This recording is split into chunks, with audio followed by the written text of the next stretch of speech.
भंगार मालाने भरलेला टाटा कंपनीचा ट्रक चोरून स्कॅप करून विकणारे आरोपी ट्रक मालकासह जेरबंद. गुन्हे शाखा युनिट क्रमांक 1 ची उल्लेखनीय कामगिरी. नाशिक शहरात मुंबई नाका पोलीस ठाणे हद्दीत द्वारका वजनकाटा सर्व्हिस रोडच्या कडेला वडाळा नाका नाशिक येथून भंगारचा माल भरलेला टाटा कंपनीचा ट्रक चोरून नेला. त्याबाबत फिर्यादी यांनी मुंबई नाका पोलीस ठाणे येथे गुन्हा दाखल केला.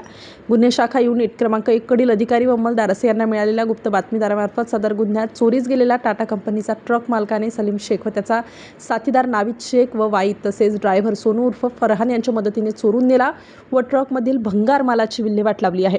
सदर आरोपितांपैकी सलीम शेख व नाविद शेख असे दोघे राजस्थान येथून ट्रॅव्हल्सच्या गाडीमध्ये बसून मालेगावकडे जाणार आहेत अशी माहिती मिळाल्याने गुन्हे शाखा युनिट 1 पोलीस हवालदार विशाल काठे, प्रशांत मरकड, प्रवीण वाघमारे, संदीप भांड, प्रदीप मस्ते, चालक पोलीस हवालदार नाजिम खान पठाण, पोलीस नाईक विशाल देवरे, मिलिंद सिंग परदेशी, पोलीस अंमलदार अमोल कोष्टी अशांचे पथक तयार करून त्यांचा शोध घेऊन कायदेशीर कारवाई करण्याचे आदेशित केले. धुळे येथील लळिंग टोलनाका येथे जाऊन सापळा रचून एका खासगी ट्रॅव्हल्समधून प्रवास करीत असलेल्या सालीम रशीद शेख वय 18 वर्ष, नाविद आरिफ शेख वय 21 वर्ष यांना ताब्यात घेतले. सदरचा गुन्हा टाटा कंपनीचे ट्रकचे मालक साहिल हनीफ शेख वय 27 वर्ष याचे सांगण्यावरून केल्याची कबुली दिली. आरोपी सलीम रशीद शेख याने सांगितले की सदर गुन्ह्यातील चोरून नेलेला ट्रक स्कॅप करून व ट्रकमधील भंगार माल एका दुसऱ्या ट्रकमध्ये घालून जालना येथील भाग्यलक्ष्मी कंपनीत नेऊन विकला आहे.